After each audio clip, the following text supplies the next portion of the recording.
Today I'm here with some summer reads.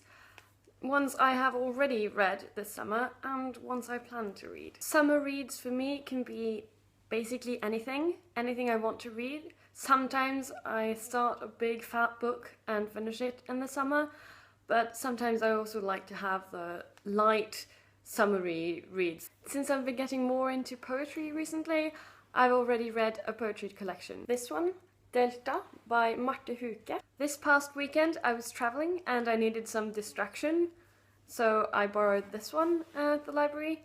This is the fourth book in the Parasol Protectorate series.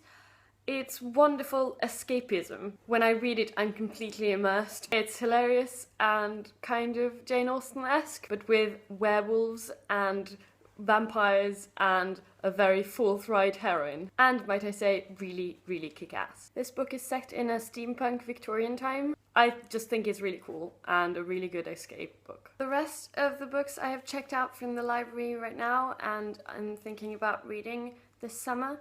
A sort of an assortment, because I choose the book I'm going to read based on my mood and what I think I need at that time. So I have some poetry collections, a graphic novel, and some novels. These are the poetry collections I have.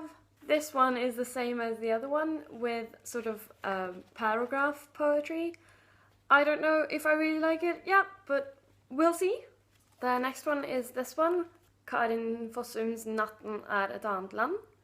I have liked Karin Fossum before, so I'm looking forward to this one. This one is a bit of a wild card. I hadn't heard about it before I went to the library and one of the librarians said I should read it. So we'll see if I like it. It's about two boys who go to the Chinese countryside to be re-educated, I think, and they meet a seamstress. Next I have this graphic novel, Aya.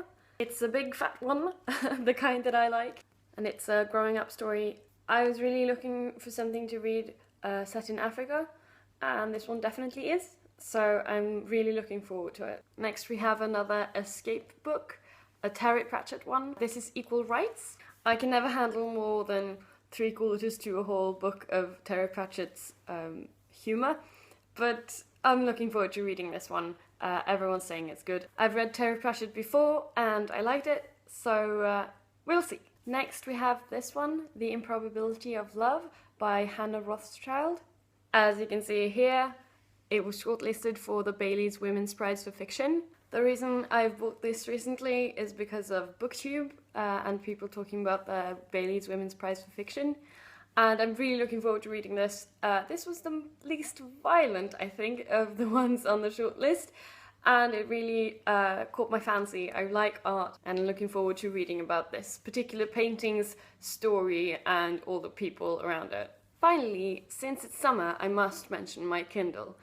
I'm planning on traveling to England with only this and no actual physical books. I've arranged it so that the book that I want to read in England is waiting for me when I get there, but otherwise on the plane and stuff, I'll be reading books on this one. So far I've spent very little money on books for my Kindle, so most of what I have in here are classics. I've already started reading Mansfield Park because I haven't read it before and I think it's going to be fun. So that was some books that I might be reading this summer.